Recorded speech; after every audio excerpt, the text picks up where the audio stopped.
Can we work out who is going to win the Rugby World Cup by looking at the first 2 weeks? Potentially. Probably not, but potentially.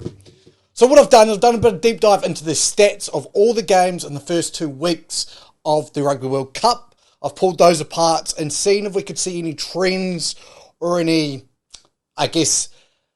setters, goal setters, stat setters that will lead a team to a Rugby World Cup victory. What I've managed to do is break down all the stats into like the meters, possession, territory, penalties given, turnovers won, tackle percentage, all of that lot, set pieces, and I've gone, add them all up throughout all the games versus the winners and the losers, and see what stats we get for the winning team, so what it takes to win a game at the Rugby World Cup, and then see what it is for a losing team. And then I can go in and compare those to each team and how they've gone over their 2 or 1 game, depending on how many games they've played, depending on who they've played. We can look at who potentially wins this Rugby World Cup from this stage. Now, as I just said, not every team has played 2 games because the team does get a bye with 5 teams in a pool. Makes a lot of sense. However, that doesn't mean I am going to look at this, and I will revisit this at the end of the group stage. But I just thought after these first 2 weeks, let's take a dive in. So some teams are left with abnormally high numbers. Italy, who have only played Namibia so far. Other teams, not so much. But let's run into the stats to begin. So up on the screen now, I have got a design, a little graph that's going to show you exactly what the winning teams versus the losing teams averaged across all of the games in terms of what I think are the 6 big stats looking at it. Now, you can look at position and territory as well, but what I noticed is there wasn't that much of a grave difference between winning and losing. And when we look at a team like Wales versus Fiji game, obviously Wales didn't win territory nor position but won the game. So I kind of felt like these stats were going to be more idealistic around how some teams have won and how teams are going. So meters, for a winning team on average, they have got 564.5 meters per game, whereas a losing team has 336.6 meters per game. So 230 odd meters different, 228. Quite a big difference there. If you're going to be winning games, you're going to be out running and out metering teams. However, it's not the be all end all, especially on attack. I could have looked into defenders beaten as well, but I felt like that would show in tackle percentage and so on and so forth. But a great example of this, New Zealand and that Fiji-Wales game. New Zealand, France, New Zealand ran for more metres, yet didn't come away with a win. Scrum percentage, 81% won their... Scrum percentage, 81% for winners versus 71.2% for losers. Line-outs, 86.9% for winners and 72.6% for losers. So a set piece is key to helping you, perform at your best and really is going to allow you to win games off the back of that. Penalties is a big one, big discussion point. Discipline. 8.9 penalties on average to 11.9. So 3 less penalties are what we expect from a winning team. Tackle percentage, 78.1% for winners, 68.1% for losers. So that's a 10% dip. And this is something big, we'll get into. I've looked at all the teams and your favourites and your ones to really watch out for and highlighted some key elements, key stats that are showing if they're going to win or lose this cup. And lastly, they get about 2 more turnovers per game. The winners with a 6.9 turnover to a 5.1 for the losers. So now we know what it takes to win a game in the Rugby World Cup. I wanted to compare this against the teams in the Rugby World Cup and see who could win it. Now, if we start with France, it's really interesting looking at their stats. It's not something that jumps out at you that they are part of that winning group, I'll say.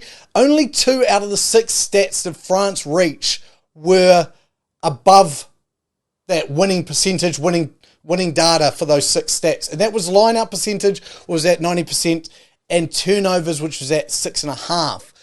And I just went, wow, that's really interesting. 2 games obviously won both. They ran out a second-tier team against Uruguay and struggled a bit and then played New Zealand. So, yes, there's some hard, performances there.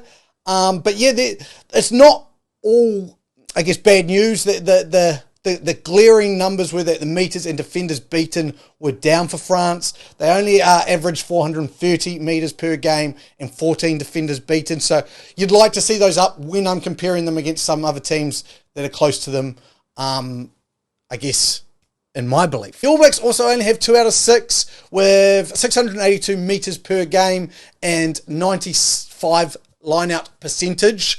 Both of these teams average at 77%, 77.5% with tackle rates. The French have made a lot more tackles, though, in the games. New Zealand only averaging 80 tackles per game. So that's down quite heavily on what the average mark is, which is 117. So they're down 37 tackles on the average per game. Italy have really great stats, but it's only because of Namibia, so I'm putting an asterisk next to them. Namibia themselves, we won't talk about. Romania as well, we won't talk about. They just don't hit enough of those targets, along with Chile. The other teams that have only played one game, and we can't quite look into the numbers yet, Georgia and Argentina. Argentina really disappointing in their one game, looking at all the stats, but I don't want to make a judgment call on them too soon. We then have Scotland, very similar to Argentina. Poor first game, but I don't want to make a judgment call because that was against South Africa. Uruguay, Samoa, Portugal and Tonga, all in the same boat, one game, but hard to pull the data from there. So let's talk about, I guess, Australia now. Australia hit on 2 of 6, which are both the line out and the scrum, so the set piece they're all right at. However, there is a lot of glaring data here, and that's specifically around their defence. They are tackling at a 65%. They're only making 78 tackles on average a game, and they're missing 22.5. So that's Australia in a nutball, have played Wales, have played Georgia and Fiji, and have struggled to make tackles, and it is clearly showing why they probably aren't performing at the level expected. Wales and Fiji. Wales is the most interesting one in my opinion, just purely because the data is so skewed, because that Fiji game with the performance they had, and then against Portugal where you expected them to run away with it, they got the bonus point, but it wasn't fantastic. But they're below 50% in both possession and territory, which is the only undefeated team to do that. They also have limited running meters, limited runs, and limited rights, just purely because of the lack of possession that they have had. They've also made the most amount of tackles over the 2-game span, 182.5 they are averaging. So if you think about that, that's 100 each game more than the All Blacks have had to make. But with that, they do make a lot of tackles and don't miss many, sitting at 80%, which is what? One of the 6, and then their second one is turnovers. They've managed to steal 8 turnovers a game. So they're sitting at 2 out of 6 of those key stats. So, look, not out of it, definitely, but I wouldn't say that they're favoured to go in it. Then we go into Fiji, who are obviously one of those, feel-good packages at the moment, feel-good teams. Look, they're 2 out of 6 as well. Their penalties are down at 8, which is below the 9 expected for a winning team, and they've given 7.5. They've still 7.5 turnovers per game, which is really good for them.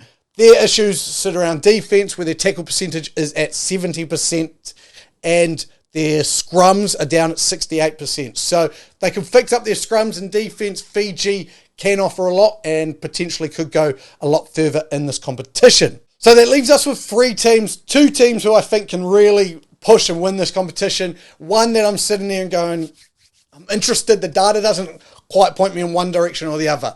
So that team that I'm not sure about is England, quite clearly. Tack hasn't really shown a lot. Only averaged just under 400 metres per game, and not breaking a lot of tackles. Very similar to France, but worse in their attacking purpose of it.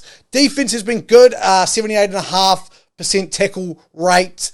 They also have a really good line out at 88.45%, and their penalties is 6.5 penalties per game, which I believe in the stats I've got at the moment are the lowest. So quite clearly that's where they're winning these games, is they're not giving away penalties, and other teams are. When you compare it to a team like Argentina, who they played first up, Argentina gave away 13 penalties. So that is key for England to continue on in this World Cup, not give away penalties, keep ticking over those points with George Ford, and it'll be really interesting to see how they go from here. But I actually think they're going to win their pool, and if they can tick that over, play that, what we used to call South African ball, I guess it's now English ball, but a Baz ball. Interesting enough, that leaves us with the two teams who have played this morning. I'm recording this on Friday, but it's going out on Sunday, and Ireland and South Africa are looking like the ones to beat. Now, Ireland numbers are skewed kind of a little bit, just purely because they've played Romania and Tonga, and they've made two convincing wins. Their attacking side of it has just been fantastic. They have had just under 59% of territory and 64% of possession in games that have led to 830.5 metres per game, 148 runs, 231.5 passes, 37 defenders beaten, 16 offloads per game, and they've made 91 rucks per game. They've also got a dominant scrum, which is at 94.45% so far. However, their line-out is at 79%, and they did lose a few of those. The other thing I noted, penalties. Ireland are normally one of the more disciplined teams, but in their last game against Tonga, they also gave up 13 penalties, which bumped their average up because they were at, I believe it was 6. So they gave up 12 penalties. We're at 6 after the first game, leaving them with an average of 9 penalties. So I just thought they were more disciplined than that going into this. But other than that, there's not a lot of bad that stands out. You could say they haven't made a lot of tackles yet. 81.5, very similar to the All Blacks, but tackle at a high percentage, 81.5. Also, turnovers, they've only made 5.5 turnovers, but I guess when you've got the ball, So to me, Ireland haven't been tested. You'll have seen if they have faced their first test and beat their first test this morning, but are definitely looking like world beaters at the moment. Brings me on to my last team, who I think are leading the way after 2 weeks to win the Rugby World Cup. It's the damn champions Springboks. Game against Scotland, so we've had a test for them, and then a game against Romania to look at.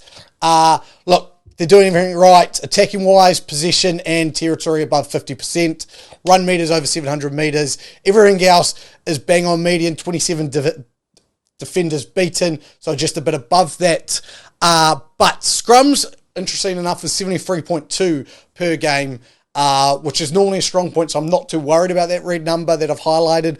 Then we have line-out, which is a 90%, and penalties at 7, so very similar to the English. 77% tackle percentage as well, so they're the same as New Zealand and France with that, so that's about where we're expecting teams to be. And they've turned over 8 balls per game, so that's a good number to be looking at above that rate. The only thing I found of interest, and again, scrums, which I'm not too worried about with South Africa, and kicks regathered was another stat that they kind of were below the median at 2.5, and normally it's a South African way to put up the high balls, Faf de Klerk, box kick, contest, win the ball back, put the other team on the pressure. So I don't know if that's something they've purposely been doing or just haven't achieved yet. Maybe something to watch out for, but I imagine that number will improve as this tournament goes on.